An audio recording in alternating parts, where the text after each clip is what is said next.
La Chine demande à Walmart de respecter les sentiments du peuple chinois après que le détaillant a apparemment retiré de ses magasins des produits liés au Xinjiang. Une femme en hémorragie était enceinte de 8 mois, mais un hôpital chinois a refusé de l'accueillir à temps en raison des restrictions de confinement. L'armée de l'air de Taïwan montre sa capacité de combat dans un contexte de tension accrue avec la Chine. Des avions militaires ont hurlé dans le ciel dans le cadre d'un exercice simulant un scénario de guerre. Bienvenue dans Regard sur la Chine, je suis Vladian Utens. La Chine qualifie Walmart de stupide après que le détaillant a apparemment retiré de ses magasins des produits fabriqués au Xinjiang. Mais les représentants de Walmart affirment que la situation n'est qu'un malentendu. Walmart est la dernière entreprise occidentale en date à avoir des problèmes avec la Chine après qu'une de ses unités a semblé retirer de la vente des produits fabriqués dans la province du Xinjiang. C'est dans cette région que Pékin est accusé d'exploiter des camps de travaux forcés. L'entrepôt Sam's Club, réservé aux membres, aurait retiré ses produits la semaine dernière. Or, un représentant de Sam's Club a démenti ce retrait, affirmant qu'il s'agissait d'un malentendu. Il affirme que l'absence des produits est due au fonctionnement de la fonction de recherche de l'entreprise. Cependant, cette controverse a entraîné une vague d'annulation d'adhésion de la part des clients de Sam's Club en Chine. Et ce n'est que la dernière crise d'entreprise en date concernant le Xinjiang. Walmart lui-même a également été accusé de retirer des produits de la région. D'autres entreprises occidentales, dont la chaîne de magasins de mode H&M et le fabricant de puces Intel, ont été critiquées pour avoir adapté leurs activités au Xinjiang. Sam's Club est un magasin de détail de Walmart. La situation a suscité la fureur sur les réseaux sociaux chinois.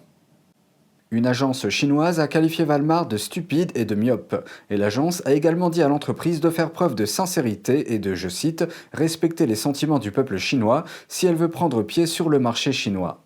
Le service clientèle de Walmart a déclaré que la situation était due à des problèmes de stock. Cette situation s'est produite à peu près au même moment où les États-Unis ont interdit les importations en provenance du Xinjiang. Maintenant, voici une publication qui est devenue virale sur les plateformes internet chinoises.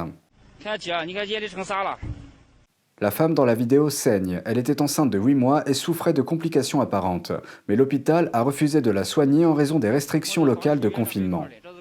Elle vit dans une ville du centre de la Chine appelée Xi'an. Les autorités ont placé les 13 millions d'habitants de la ville sous confinement strict et la plupart des hôpitaux sont fermés. Un proche de la femme enceinte a mis la vidéo en ligne. Les légendes de la vidéo indiquent qu'elle cherchait à se faire soigner dans un hôpital. Ils expliquent ensuite qu'elle a été refusée parce qu'elle n'avait pas obtenu un résultat négatif au test de dépistage du Covid-19 dans les 4 heures suivant son arrivée à l'hôpital. Elle a, selon les témoins, attendu 2 heures à l'extérieur de l'hôpital pour être soignée tout en saignant. Les médecins ont fini par la prendre en charge, mais elle a fini par perdre son enfant à naître de 8 mois parce que le traitement est arrivé trop tard. Cette vidéo a été partagée plus de 40 000 fois avant d'être supprimée, mais elle a depuis suscité un tollé en ligne. Un hashtag connexe a attiré plus de 900 millions de vues et plus de 120 000 discussions. Un internaute a laissé un commentaire disant « Le panneau à l'extérieur de l'hôpital indique centre d'urgence, mais ils ont refusé de sauver une femme enceinte qui était sur le point de faire une fausse couche. » Et il semble que le cas de cette femme soit parmi beaucoup d'autres à Xi'an. Un autre internaute a rapporté que le même hôpital a refusé d'accueillir sa sœur, également en raison d'un test périmé de dépistage du Covid-19. L'internaute a déclaré que sa sœur a attendu pendant 2 heures devant l'hôpital, en pleurant à chaudes larmes, mais a dû rentrer chez elle parce que l'hôpital ne voulait pas la prendre. Les autorités locales disent qu'elles enquêtent sur l'incident. La pandémie qui sévit à Xi'an continue de paralyser la ville chinoise. Les autorités locales font face à des critiques en Chine et à l'étranger pour leurs mesures draconiennes de contrôle du virus. Elles ont donc trouvé un moyen d'éviter une couverture négative. Pékin a ordonné à Xi'an d'atteindre son objectif de 0 infection le plus rapidement possible. Pour atteindre cet objectif, les autorités de la ville ont commencé à reloger les personnes à haut risque dans les banlieues. Ces derniers jours, la ville a également proposé d'autres idées créatives entre guillemets. Fermer les portes des gens,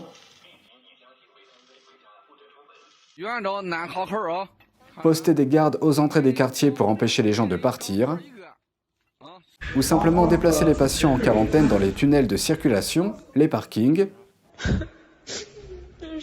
voire des centres d'isolement miteux.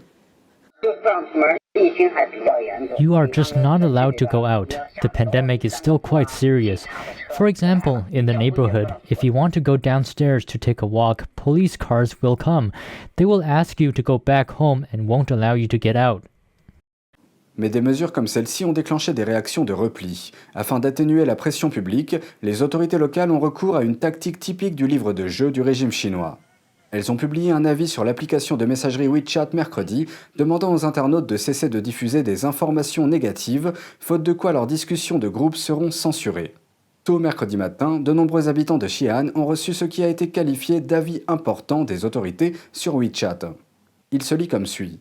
Pendant la période de contrôle du virus, les habitants de Xi'an doivent être unis. En réponse à l'appel du gouvernement, à partir de minuit le 4 janvier, les chats de groupe ne sont pas autorisés à envoyer des ragots, des liens ou des vidéos sur la situation de la pandémie, en particulier des nouvelles négatives. Si une nouvelle négative est diffusée, le groupe sera bloqué. Nous espérons que tout le monde sera attentif et fera passer le message. L'avis a été publié après que la nouvelle de la fausse couche tardive d'une femme, causée par les mesures strictes de lutte contre le virus prises par l'hôpital, est devenue un sujet d'actualité sur Weibo. Dans le même temps, les autorités de Xi'an ont annoncé mercredi qu'elles avaient pratiquement réussi à atteindre l'objectif zéro Covid de Pékin. Taïwan se prépare à la pire des situations. Son armée de l'air simule l'interception d'incursions aériennes chinoises lors d'un exercice de combat. L'exercice a eu lieu mercredi sur une base située dans le sud de l'île. La base abrite des avions de combat F-16, l'un des avions militaires les plus avancés au monde. Les manœuvres faisaient partie d'un exercice de 3 jours visant à montrer l'état de préparation au combat de Taïwan. Les avions de guerre chinois pénètrent fréquemment dans la zone d'identification de la défense aérienne de Taïwan. Ces derniers mois, ces incursions chinoises ont augmenté. Le ministère de la Défense de Taïwan affirme que la situation dans la région est grave. The enemy's military threat has always existed. We explained to our people several times that the situation in our region is very severe. The reasons the armed forces are reinforcing their defense capabilities during the Lunar New Year period is to let people know that we are here to assure national security during the holiday season. Taïwan a qualifié les activités de la Chine de guerre de zone grise. Dans un message de Nouvel An adressé à la Chine, la présidente taïwanaise Tsai Ing-wen a déclaré que le conflit militaire n'était pas la solution. La Corée du Nord a récemment tiré un missile balistique présumé au large de sa côte est.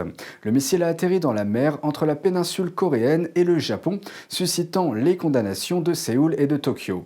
Et Pékin semble également suivre le mouvement. Le jour même où le président sud-coréen a assisté à une cérémonie visant à établir des liens avec son voisin du Nord, la Corée du Nord a tiré ce qui est suspecté comme étant un missile. North Korea test-fired an unidentified projectile this morning, and there are concerns that this could create tension and further deepen the stagnation in inter-Korean relations. But we should not give up the hope for dialogue in order to fundamentally overcome this situation. Le Nord a tiré le missile présumé quelques heures seulement avant que le président sud-coréen Moon Jae-in n'assiste à une cérémonie d'inauguration. La cérémonie concernait une ligne ferroviaire dont il espérait qu'elle relierait un jour les deux pays.